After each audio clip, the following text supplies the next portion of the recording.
और आपको लिए चलते इस वक्त प्रधानमंत्री नरेंद्र मोदी मौजूद हैं। न्यायपालिका सम्मेलन में 2 दिन का सम्मेलन रखा गया, तस्वीर आपके सामने है और यहाँ पर संबोधित कर रहे हैं पीएम, जरा सुनिए।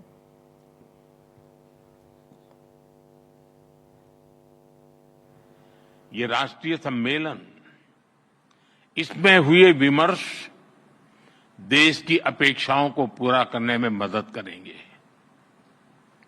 साथियों, किसी भी देश में विकास का अगर कोई सबसे सार्थक पैरामीटर है तो वो है सामान्य मानवीय का जीवन स्तर। सामान्य मानवीय का जीवन स्तर उसकी ईज ऑफ लिविंग से तय होता है और सरल सुगम न्याय ये ईज ऑफ लिविंग की अनिवार्य शर्त है।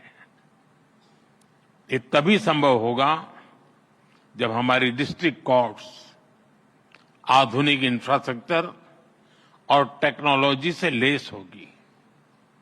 हम सब जानते हैं कि आज डिस्ट्रिक्ट कोर्ट्स में करीब 4.5 करोड़ केसेस पेंडिंग है। न्याय में इस देरी को खत्म करने के लिए बीते 1 दशक में कई स्तर पर काम हुआ है। पिछले 10 वर्षों में देश ने जुडिशियल इंफ्रास्ट्रक्चर के विकास के लिए लगभग 8,000 करोड़ रुपए खर्च किए हैं। आपको एक और तथ्य जानकर खुशी होगी, पिछले 25 साल में जितनी राशि जुडिशियल इंफ्रास्ट्रक्चर पर खर्च की गई, उसका 75% पिछले 10 वर्षों में ही हुआ है। इन्हीं 10 वर्षों में डिस्ट्रिक्ट जुडिशरी के लिए 7,500 से ज्यादा कोर्ट हॉल और 11,000 रेसिडेंशियल यूनिट्स तैयार की गई है। साथियों, मैं जब लीगल फ्रेटर्निटी के बीच आता हूं तो ई कोर्ट्स का विषय आना बहुत स्वाभाविक है। टेक्नोलॉजी के इस इनोवेशन से केवल न्यायिक प्रक्रियाओं में तेजी ही नहीं आई, इससे वकीलों से लेकर फरियादी तक हर किसी की परेशानियां भी तेजी से कम हो रही है।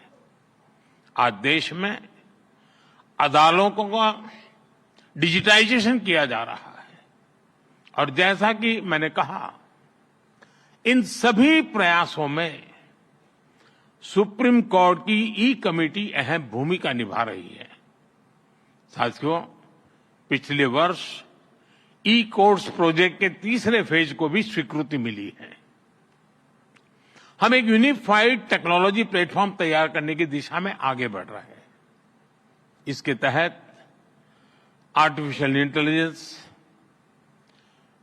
ऑप्टिकल कैरेक्टर रिकग्निशन जैसी उभरती हुई टेक्नोलॉजी का इस्तेमाल होगा।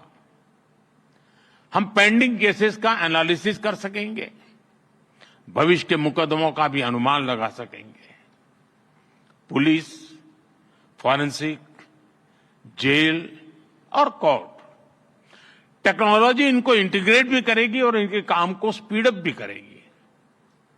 हम ऐसी न्याय व्यवस्था की ओर बढ़ रहे हैं जो पूरी तरह से फ्यूचर रेडी हो गई।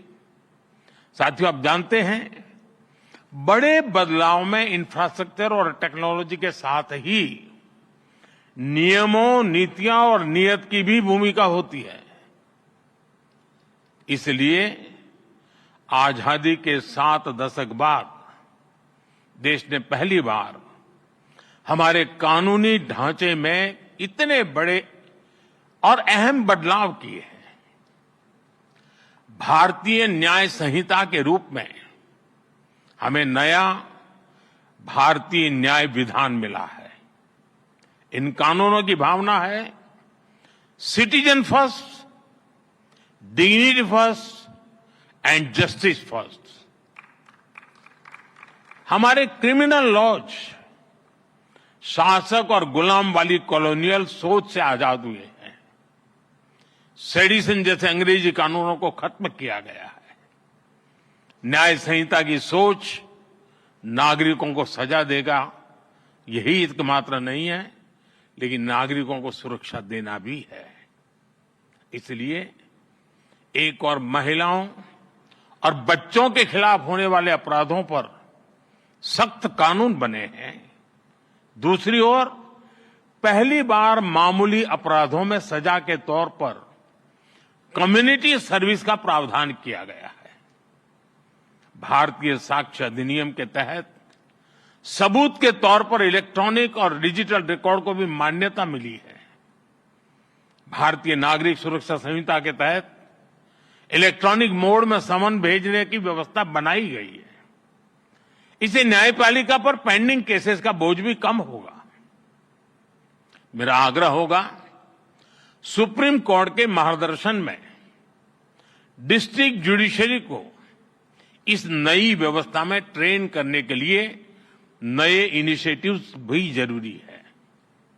हमारे जजेस और वकील साथी भी इस अभियान का हिस्सा बन सकते हैं। जनता भी इस नई व्यवस्था से परिचित हो, इसमें भी हमारे वकील और बार एसोसिएशन का अहम रोल है। साथियों, मैं देश और समाज के एक और ज्वलंत विषय को आपके समक्ष उठाना चाहता हूं। आज महिलाओं के खिलाफ अत्याचार, बच्चों की सुरक्षा समाज की एक गंभीर चिंता है। देश में महिलाओं की सुरक्षा के लिए कई कठोर कानून बने हैं। 2019 में सरकार ने फास्ट ट्रैक स्पेशल कोर्ट की स्थापना की योजना बनाई थी। इसके तहत अहम गवाहों के लिए डिपोजिशन सेंटर्स का प्रावधान है। इसमें भी डिस्ट्रिक्ट मॉनिटरिंग कमिटीज की भूमिका महत्वपूर्ण हो सकती है। इस कमेटी में डिस्ट्रिक्ट जज, डीएम और एसपी भी शामिल होते हैं। क्रिमिनल जस्टिस सिस्टम के विभिन्न पहलुओं के बीच समन्वय बनाने में उनकी भूमिका अहम होती है।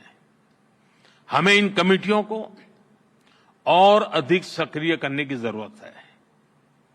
महिला अत्याचार से जुड़े मामलों में जितनी तेजी से फैसले आएंगे, आधी आबादी को सुरक्षा का उतना ही बड़ा भरोसा मिलेगा। साथियों, मुझे विश्वास है कि यहां जो विमर्श होगा उससे देश के लिए बहुमूल्य समाधान निकलेंगे। जस्टिस टू ऑल का रास्ता मजबूत होगा। मैं एक बार फिर आप सबको इस पवित्र समारोह और समागम और चिंतन मनन में जरूर अमृत निकलेगा, इस आशा के साथ अनेक अनेक शुभकामनाएं देता हूं। बहुत बहुत धन्यवाद।